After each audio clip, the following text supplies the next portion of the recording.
প্রিয় দর্শক বন্ধুরা, এই মুহূর্তের জন্য south 24 Pargana 2009 primary recruitment process related সর্বোচ্চ ন্যায়ালয় সুপ্রিম কোর্টের মামলা থেকে সম্ভাব্য জয়ে গুরুত্বপূর্ণ নাটকীয় মোড় কিন্তু এলো।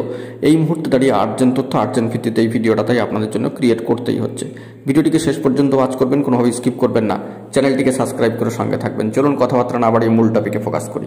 বন্ধুরা, এবারে সাউথ 24 পরগনা 2009 সালের প্রাথমিক শিক্ষক নিয়োগ সংক্রান্ত মামলা বারবার পিছিয়ে যাওয়া নিয়ে কার্যত ক্ষোভ সর্বোচ্চ ন্যায়ালয় সুপ্রিম কোর্টের। বঞ্চিত চাকরি প্রার্থীরা মহামান্য কলকাতা হাইকোর্টের পরে সর্বোচ্চ ন্যায়ালয় সুপ্রিম কোর্টে কিন্তু মামলা করেছেন। তো সেই দিক থেকে আইএ ম্যাটারটি অত্যন্ত গুরুত্বপূর্ণ, যা গতকালকেই আপনাদের মাঝখানে তুলে ধরেছিলাম ডিটেলস আপডেট।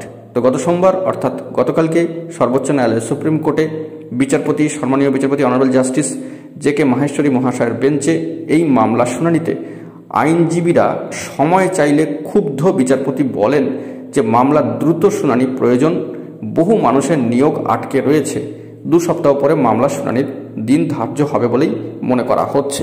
তো অত্যন্ত গুরুত্বপূর্ণ এই যে ম্যাটারটি তা কিন্তু টেন্টেটিভলি শিডিউলে 24/1/2025 তারিখের জন্য রয়েছে। অর্ডার কপি এলে সবটা কিন্তু স্পষ্ট হবে।